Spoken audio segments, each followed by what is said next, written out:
Let's do this.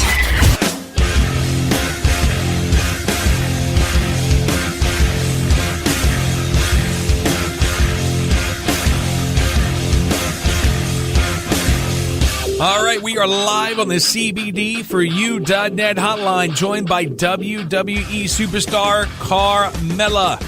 You don't have to live in pain anymore. Need help sleeping? CBD can change your life. This interview is brought to you by CBD4U.net. That's CBD4YOU.net. Carmella, what's up? I'm doing fabulous. How are you? I am fabulous as well. Let's start off at the very beginning. Now, you grew up in a wrestling household. You're a second-generation superstar. Your father wrestled in the 80s and the 90s. Now, in that kind of environment, and I don't know why I came up with this visualization, but God, I hope it's true.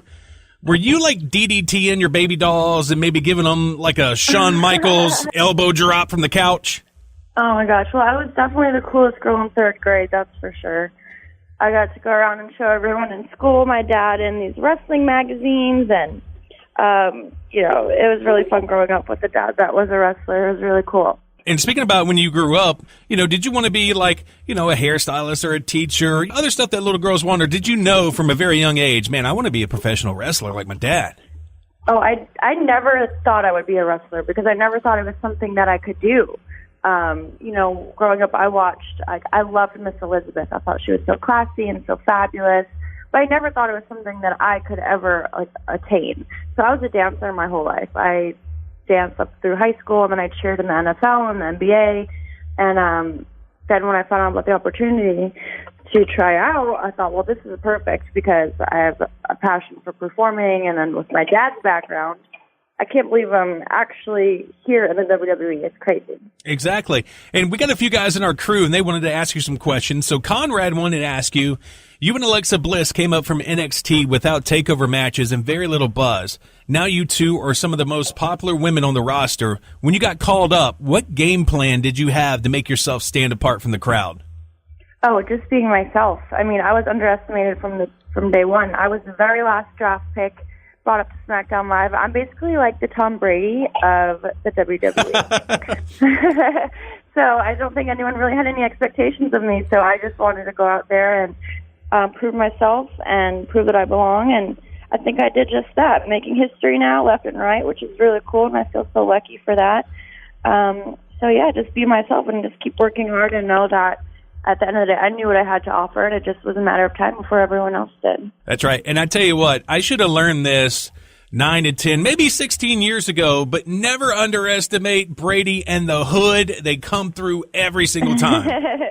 Exactly, as do I.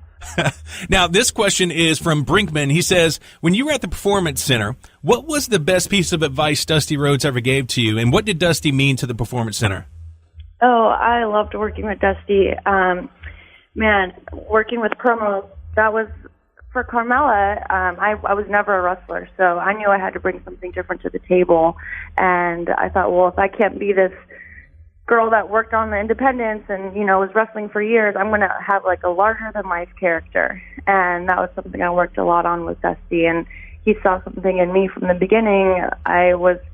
The first few weeks at the Performance Center, I was in the classes with everyone who was on TV, even though I wasn't on TV. So I feel very lucky for that. He saw something in me with my character and, turned me into the Carmella you see today on TV. Right on. This question is from Patrick Fry. He asked, how are you going to make 2019 a fabulous year? Oh, just by being Carmella. Mella is money. And 2018 was for sure the best year of my career, and I only want to keep going up. So, right now I'm having a time of my life with being able to do these dance breaks and bring kids in the ring with us. And, 2018 I was kind of a bad girl, so it's nice to play the good girl now and have some fun with the fans and interact with them. So I'm having a great time. Right on. And you've had the opportunity to have a lot of firsts in your career. You're the first Miss Money in the Bank. Now you're in the first Women's Tag Team Championship match. Describe what that feels like to you when you get the word, hey, you're going to be in the mix. Man, it's so crazy, and I feel so lucky to know that I will forever go down in history as the first ever Miss Money in the Bank. And now I get to be a part of the first ever Women's Tag Team championship match at Elimination Chamber. It's so surreal. And that's all I can ask for is, working so hard to get here and knowing that no matter what happens, I'll go down in history. So it's such a cool feeling. I just want to pinch myself that I'm even involved. Right, exactly. You and Naomi teaming up at Elimination Chamber this Sunday. It's going to be absolutely epic. Then you're coming to Lake Charles the next night. Now, maybe we'll be coming there as women's tag team champions. I hope so. You never know. Now, the Elimination Chamber is a brutal match. How do you recover from a match like that to go right to another city the next day and perform? Oh, it's definitely going to be tough, that's for sure. I mean, I was in a part of the first ever women's Money in the Bank ladder match, and that was pretty brutal, so I can't even imagine what this is going to be like. But the show must go on, and that's the job we have as a WWE Superstar. I keep pushing through, and I'm sure it's not going to be the most pleasant match, but I just want to push through, and I'm really excited to be in Lake Charles. Hopefully we'll be having those titles, and we'll have the title match that night.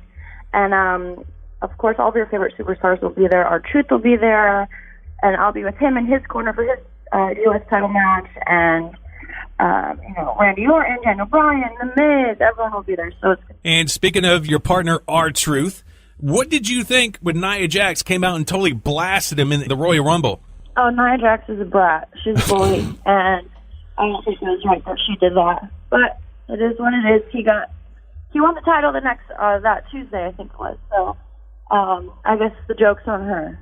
Right, and then you talked earlier about how you idolized Miss Elizabeth. Also, Trish Stratus was a huge wrestler that you looked up to when you were young. What did you take from both of their games? Man, I mean, I love Trish's story because, again, she didn't come from wrestling, same with me.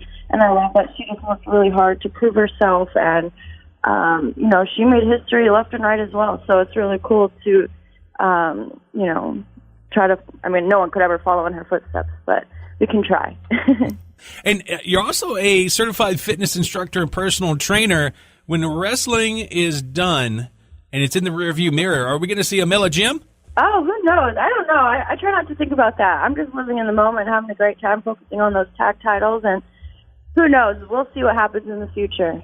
Well, we're very excited to see you Monday night. SmackDown roster coming to the Lake Charles Civic Center. Road to WrestleMania. For people that don't know out there, WrestleMania is the Super Bowl of professional wrestling around the world. Mela, thank you so much for your time. We look forward to seeing you Monday, and hopefully, yes, you are bringing the gold to Lake Charles. Good luck in your Elimination Chamber match, and we'll see you. Great, thank you so much. Don't forget, tickets are still available, so we'll see you there on Monday. Don't miss it.